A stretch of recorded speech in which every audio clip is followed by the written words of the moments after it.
you, Ambassador Haley, General McMaster. I figured you guys would rather take questions from them since you see me every day, so I tried to let that go on for a little bit longer. We're going to be pretty tight on time, so I'm going to try to get through things pretty quickly. Before I take your questions, I wanted to make one quick comment about our new friend Frank that many of you got to see here today.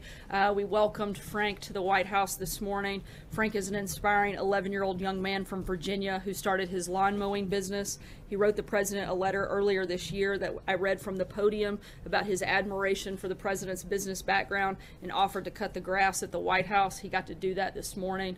The president has always loved go-getters like Frank and invited him to come spend the morning with our world-class grounds crew. Frank did a great job cutting the grass in the Rose Garden and later spent some time in the Oval Office with the president.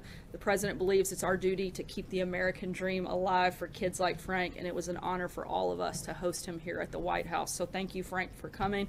And with that, I'll take your questions and we'll try to get through as many as we can. Jeff. Sarah, a follow-up on something that Ambassador Haley said. She mentioned that she would feel comfortable kicking this issue to Secretary Mattis. Should Americans be concerned about the possibility of war? And how much time are you willing to give China to implement the resolutions that the UN Security Council agreed on? As we've said many times before, we're not going to broadcast. I'm not going to lay out a timetable on what that would look like. We're continuing to keep all options on the table. We're going to push forward with a plan right now. And again, as both General McMaster and Ambassador Haley stated, we are working on putting that pressure on North Korea to reach that ultimate goal of denuclearization on the Korean Peninsula. That's what we're focused on. We're going to keep pushing forward on that front. But at the same time, we're going to keep all our options on the table as we do that. What will the president say to the leaders that he meets next week who are eager for talks with North Korea? I know that the president has opposed that. How will he address that with the Europeans and others who are in favor of it? I'm certainly not going to get ahead of any conversations that the president's going to have. As always, we'll provide readouts and background of those conversations. But I think the president will be very clear that putting extreme pressure on North Korea is very important. Thank you. The president today tweeted out that he wants to see ESPN apologize for what he called untruths. By him saying that, though, does that mean that he's willing to apologize for birtherism claims that he called on for years? I think the president has made plenty of comments on that front. I think the point is that ESPN has been hypocritical. They should hold anchors to a fair and consistent standard. ESPN suspended a longtime anchor, Linda Cohn, not too long ago for expressing a political viewpoint. The network's public editor has said that there is a perception that ESPN has become political and that has harmed the network. This is clearly a political statement. They should be consistent in whatever guidelines that they have set themselves in that front. John? Guys, I'm sorry, I'm going to try to keep moving so I can cover as much ground as possible. John, go ahead. Which is not true. Do you still stand by your statement of the other day when you said that what Jamel Hill did was a fireable offense? I do, and again, I think that they laid that out themselves by suspending one of their own anchors for political comments. Did you overstep? Go ahead. Back on the president's response to the London attack, is the president aware that the British Prime Minister said that his speculation was not helpful? What was his reaction? I know that the president and the prime minister spoke, and we'll offer a readout on that call later today. I believe it did. I understand it may have come up. The president this morning tweeted that chain migration could not be a part of any immigration bill. What did he mean by that? The president is focused on making sure that in the efforts of these ongoing conversations between both Democrats and Republicans, that we deliver on responsible immigration reform. He wants to help American workers and families. No deal has been reached on this process. He supports making an agreement on DACA, but that would have to include massive border security and interior enforcements. The president continues to push for those things. He's still 100% committed to the wall, and we're going to be laying out what our specific priorities and principles are in that front over the next 7 to 10 days, and we'll make sure that you guys are all part of that. David? That he laid out, chain migration, this is referring to the idea that people given status in a bill could not then sponsor relatives later for immigration status. Has he drawn a red line on that?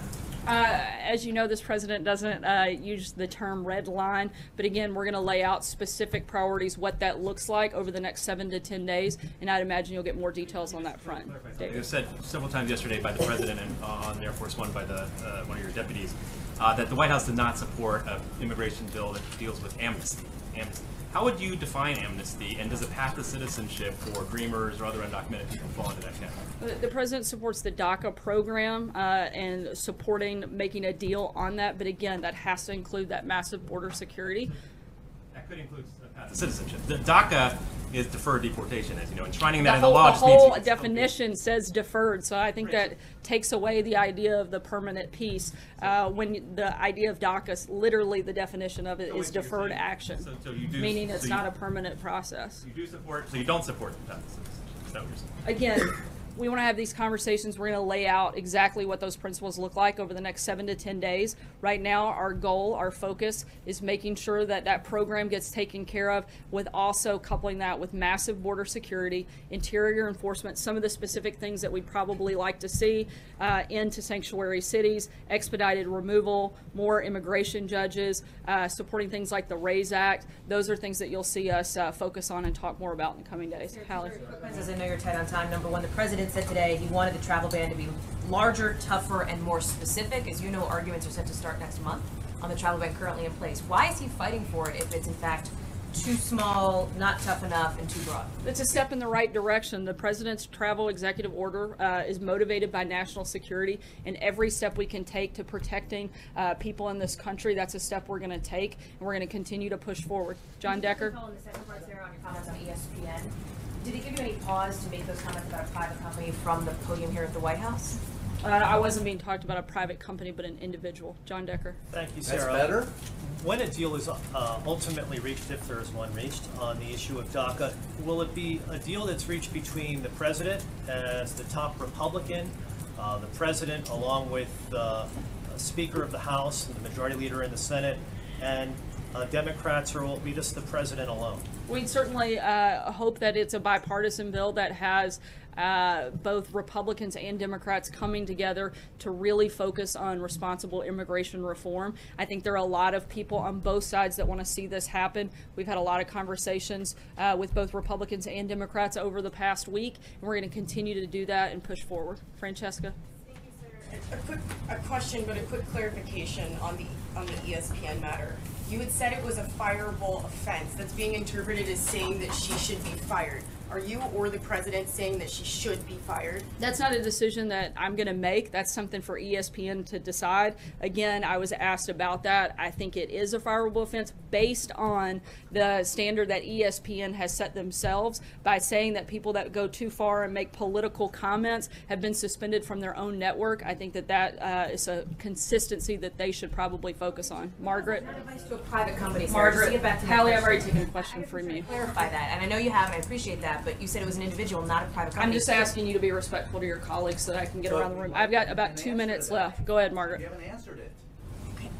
Could you? I'll yield if you want to. Go ahead. Thank you. And this will be the last question since we're tight on I time. don't- do schedule before the end? That's all. Well, right. I wanted to ask. I don't want to take Margaret's question away.